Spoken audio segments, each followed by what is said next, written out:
Honorable Minister for Communications, we appreciate you for coming. Please give him the microphone. He has something to tell us. It is my very great pleasure to be on this campus for the first time. I've heard a lot about the developments here, but I think it is true when it is said that saying is believing. I must say that I'm really impressed, and I want to thank God for donating to Nigerians Babalola, who in turn has donated ABUAD to Nigerians. I want to remark on the lecture which we have had. I had not arrived when the lecture was delivered, but I've scanned through. And I'm really interested in the aspect that seeks to encourage and challenge our youths to take their destiny in their hands.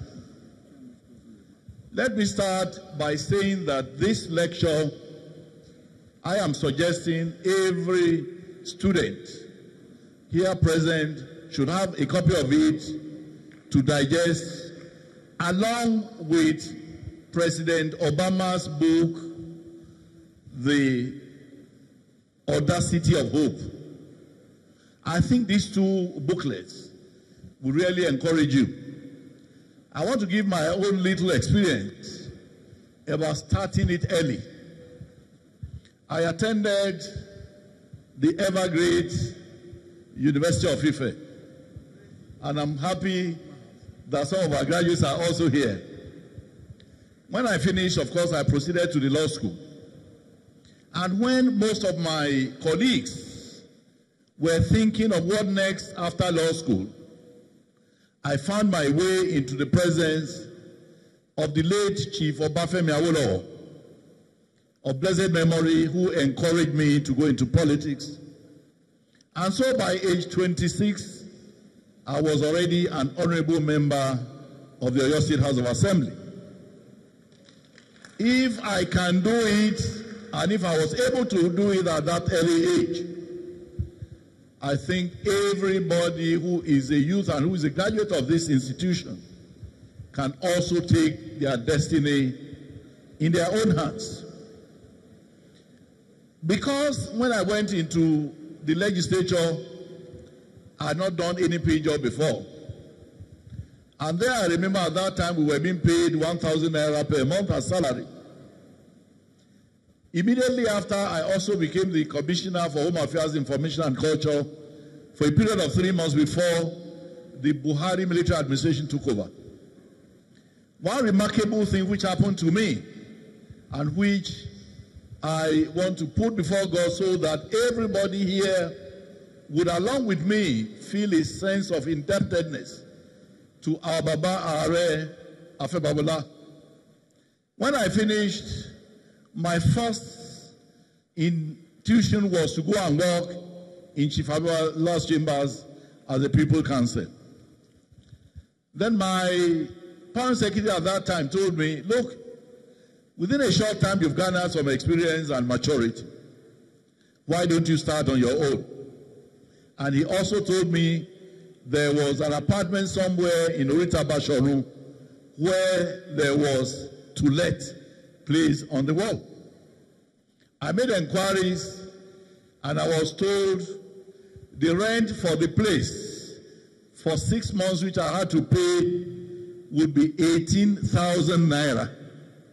For 6 months, 18,000 naira rent. I didn't have 18,000 kobo with me.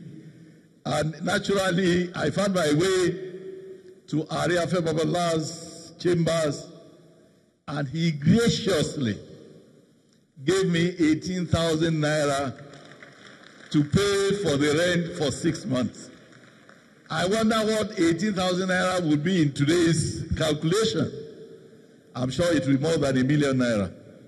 So, on behalf of my family, I want to thank, and I expect that everybody here will join me in thanking our Baba Are Babalola, for giving me that support that I needed at that time. He was the only one who was willing and ready and capable of doing that.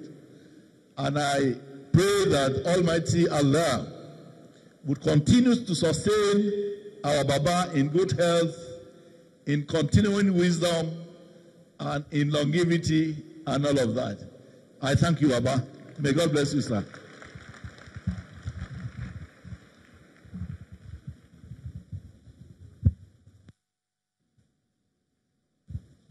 Thank you very much, sir. The very last question will come from my friend, the silver-bearded person, after which the founder will round it all off. Thank you.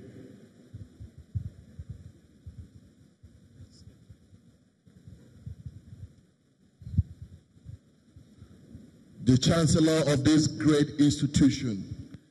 My name is Linus Okorie, the governorship candidate for the Young Progressive Party in most states of Nigeria. I want to please say big congratulations to Mr. John Momo for such a beautiful, excellent, amazing lecture. I have been a leadership coach for 24 years. I'm 44 years old. And that is global in all ramification. While he was speaking, I took a particular attention to this particular statement. And I want the students, great students that are here today, I was the Student Union President. I would like you to listen to this statement. He said, "The future of Nigeria lives in you and rests on you." That's a beautiful inspiration. Each and every one of you, you have something that you can give to this country, that in the next couple of years, this country will be a super nation because you took advantage of this lecture. You will be the best that you can ever be, trust me. I came to Sir John Momo when I was 19 years old or 20 thereabout, maybe 21, with an idea. And I spoke to him about an idea about raising leaders for Nigeria. And this man gave me platforms over and over again to express my ideas. What these young people need is a mentorship that is working. Just like Sir Are is doing here. Can we have leaders who are ready to give these young people a platform when they have their ideas? When these young people come with ideas, can we have leaders that can support them? Today, I'm running for governor, and I will be governor by the grace of God. If this kind of men continue to exist in our country, then we'll have a great nation that is mentoring a great set of young people that will fix this country. Trust me. Sir, congratulations for this great lecture. And society will never forget you. I appreciate you.